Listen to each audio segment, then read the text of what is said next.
Hey buddy, so here's the cards I was going to show you.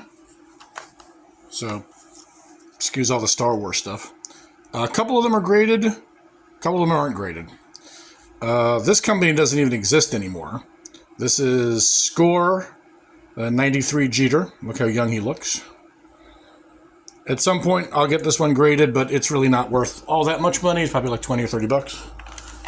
This is another one that's not graded, but just judging by the corners, it's pretty good. I think Upper Deck still exists. I'm not sure.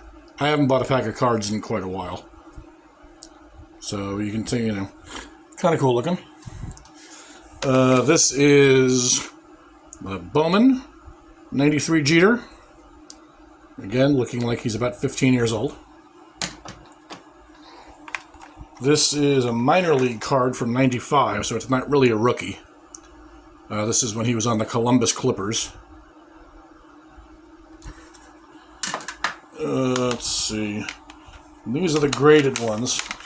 This is another company that doesn't exist anymore, I don't think. Actually, I think they do exist. Stadium Club still exists. This was a hard one to get because you had to buy the whole tin, and it came with it. So there's that. This is a 94, so it's not a rookie. But it's a 94 Bowman Jeter. It's a refractor, I think. And again, some of these are graded PSA, some of these are graded by Beckett. This is his Topps card. Kind of a plain looking design. Nothing terribly spectacular. This is another company that doesn't exist anymore. This is Pinnacle. Kind of a weird picture. I always thought his face kind of looked slanted there. This is... what is this? This is Upper Deck. So this is his other Upper Deck card. So this is, again, he's like 19 years old, 19 or 20 years old in this one.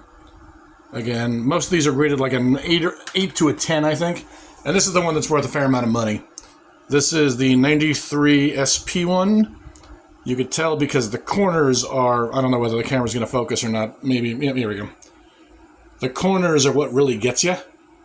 Because this is like a foil card, and I think there's only like 100 10s out there. This is an 8. So it's still worth about 300 bucks, but like I showed you, the difference between 300 and 1,000 for the other ones are nuts. And let me show you the jerseys I was talking about. I've got a Jeter jersey someplace. I got to get it framed. So this is Joe DiMaggio. It's a company called Mitchell & Ness. So it's made of like really scratchy wool. So there's the signed hat. And I've got like certificates of authenticity and all that crap. This is a 1939 replica jersey, so you can see the patch on there. And then there's the signature. I have it way away from the windows so that there's never any sun on them. And then over here is my favorite player, Mickey Mantle. So there's the hat. Mickey Mantle number 7. Same thing with the patch, which I always thought was kind of cool. This is a 1952 jersey replica, so there's the 52 patch. And there's the signature, Mickey Mantle, 536 home runs. Hope you enjoyed it.